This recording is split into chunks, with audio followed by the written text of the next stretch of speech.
I tend to rise early, yet am not really a morning person. My first act is to brew a pot of coffee. As it brews, I use the time to contemplate. For years now, every morning, staring at my coffee pot, I've contemplated one thing. Why do I have a drip coffee maker when my parents had only a percolator, a vastly inferior way to make coffee? This started me on a quest for an answer. After much work, I now have the answer. Baseball. I will explain, but first a bit of history about coffee making.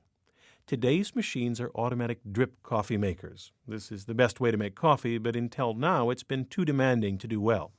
You start with water that is exactly 12 degrees below boiling, then pour it slowly over ground coffee beans encased in a filter. Usually the filter was cloth, which contaminated the coffee unless cleaned every day. This was too much for most people, so home coffee making was dominated by the percolator.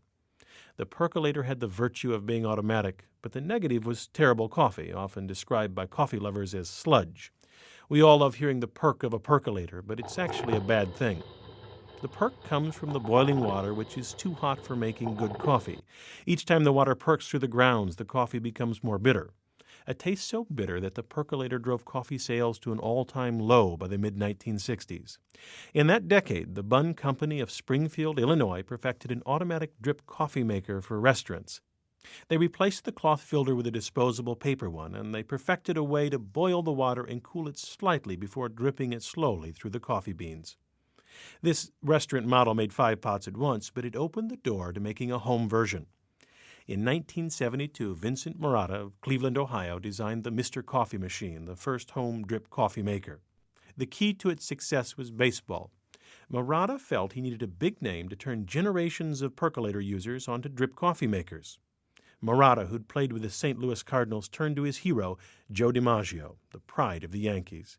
Now, at this time, DiMaggio wasn't just an ordinary sports figure. He was a legend with a bit of mystery due to his brief marriage with Marilyn Monroe. Marotta somehow got DiMaggio's unlisted phone number in San Francisco and called one Saturday morning. DiMaggio answered.